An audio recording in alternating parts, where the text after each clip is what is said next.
Dua kisah, satu luka. Ketika nurani dikendalikan amarah, kadang keadilan itu bukan soal hukum, tapi soal siapa yang lebih cepat mengayunkan tangan. Antara Nenek Suparni dan Nenek Asia, membuktikan bahwa tak semua orang mampu menahan diri ketika emosi jadi tuan rumah. Berikut kisah Nenek Suparni dan bawang seharga luka. Sebuah video viral memperlihatkan seorang nenek dengan wajah dan pakaian berlumuran darah menuruni tangga Pasar Mangu, Ngemplak, Boyolali. Beliau diduga mencuri 2 kilogram bawang putih, senilai Rp90.000. Nominal angka yang tidak cukup untuk makan di restoran cepat saji, tapi cukup membuat seseorang nenek-nenek berdarah-darah. Merespon hal ini, Mindra atau admin Gerindra segera mengirim utusannya di rumah Ibu Suparni. Berikut videonya. Tidak Songko, anggota DPR RI, Dapil Jawa Tengah 5, dari fraksi Gerindra, tentu dukungan kami kepada Ibu Sarpani, kami akan membantu permodalan untuk usaha. Kami mengapresiasi kepada Bapak Kapolres Boyolali beserta jajaran dan Bapak Kapolres Klaten beserta jajaran yang sudah sigap dan tepat menangani kejadian ini dengan baik. Untuk pelaku sendiri, alhamdulillah sudah berhasil diamankan. Ada 2 orang dan 1 sedang menjalani pemeriksaan ini. Alhamdulillah.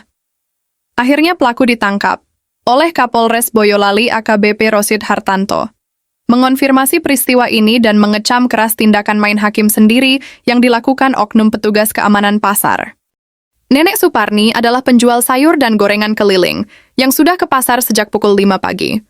Tragedi ini terjadi pada Sabtu tanggal 3 Mei 2025, jam setengah 6 pagi. Beliau mengaku nekat mengambil bawang karena terjepit utang dan tekanan ekonomi. Alih-alih ditangani dengan kepala dingin, beliau malah ditangani dengan tangan panas oleh 2 petugas keamanan yang entah dapat pelatihan dari mana. Justru memukul hingga kepala Nenek Suparni dijahit 3 kali dan wajahnya lebam. Lucunya, beberapa pedagang pasar mengaku sebelumnya sudah beberapa kali memergoki Nenek Suparni mengambil barang, tapi tak pernah dilaporkan, hingga petugas pasar menjadi eksekutor beliau. Bersyukur, sekarang para pelaku main hakim sendiri telah meringkuk di balik jeruji besi. Kita beralih ke Nenek Asia dengan tuduhan penculikan tanpa bukti. Kejadian di Cianjur Minggu 4 Mei 2025 sekitar pukul 11 siang. Nenek 77 tahun ini dipukuli warga di Kecamatan Warung Kondang setelah diteriaki sebagai penculik anak. Tuduhan yang entah lahir dari kekhawatiran atau dari daya imajinasi yang terlalu liar. Faktanya, Nenek Asia baru saja mencairkan uang pensiunan dari bank dan hendak mengunjungi cucunya di rumah anaknya. Karena merasa pusing, beliau meminta tolong pada seorang anak untuk menunjukkan arah. Tapi entah bagaimana, ketika si anak pergi, tiba-tiba muncul pakar detektif dadakan yang meneriakinya penculik. Hasilnya, tamparan, pukulan, dan trauma. Semuanya gratis, tanpa proses, tanpa tanya, hanya berdasarkan katanya. Beruntung, kedua pelaku sudah ditangkap.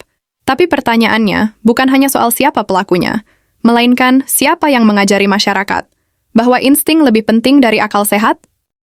2 kisah ini, contoh kecil dari budaya hakim kilat yang kian menjamur. Entah karena terlalu banyak hoaks, terlalu sedikit literasi, atau karena kita semua diam-diam menikmati rasa puas ketika menghukum orang lain. Anehnya, kita hidup di era di mana video viral lebih cepat tersebar dibanding kebenaran. Dan sayangnya, banyak yang masih percaya bahwa kecurigaan adalah bukti. Dan suara teriakan main hakim sendiri bisa menggantikan proses hukum. Anehnya, kita hidup di era di mana video viral lebih cepat tersebar dibanding kebenaran. Dan sayangnya, banyak yang masih percaya bahwa kecurigaan adalah bukti. Dan suara teriakan main hakim sendiri bisa menggantikan proses hukum. Silahkan berdiskusi di kolom komentar. Terima kasih.